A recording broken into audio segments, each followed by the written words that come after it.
Pra edhe një herë i ftojmë të gjithë mërgjimtarët, pjesën që janë afër të vinë fizikisht, ndërsa pjesën që janë larg të votojnë përmes internetit. Një bilet aeroplani e bën ndryshimin në Kosovë. Ajo është, si them, faktor i paqes sociale në vendin tonë. Vetëm në periudhën prej vitit 2004 deri në vitin 2008, Mërgata shqiptare ka dhënë dikon 2.1 miliard euro për Kosovën, pra ma shumë se të gjitha organizatat ndërkombëtare që kanë dhënë mjete për të njëjtën periudhë këtu në vendin tonë.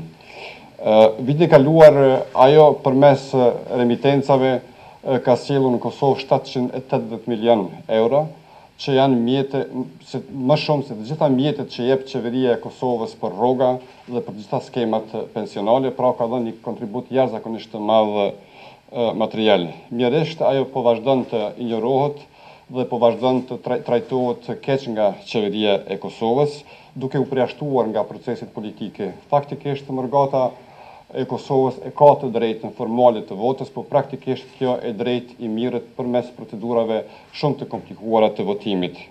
KQZ mjerisht nuk ka bërë gjatë vitit të kaluar, po dhe gjatë këtij viti asgjë për të informuar mërgjimtarët shqiptar me procedurat e votimit jashtë vendit. Unë du t'ju përkujtoj gjithëve që parafërsisht numri mërgjimtarëve që jetojnë jashtë vendit ka dikon shifrën rreth 800.000, pra Mërgata ka një potencial jashtëzakonisht të madh edhe ekonomik, edhe kuptimin e resurseve njerëzore. Prandaj mendoj që ata luajnë një rol bukur të madh në ndryshimin, nëse atyre ju lejohet pjesëmarrja politike në proceset e vendit. Mjerisht të gjitha qeveritë që kanë vepruar deri tani kanë qenë të painteresuara dhe kanë përjashtuar Mërgatën nga proceset e votimit, duke i komplikuar procedurat për të marrë pjesë në votim.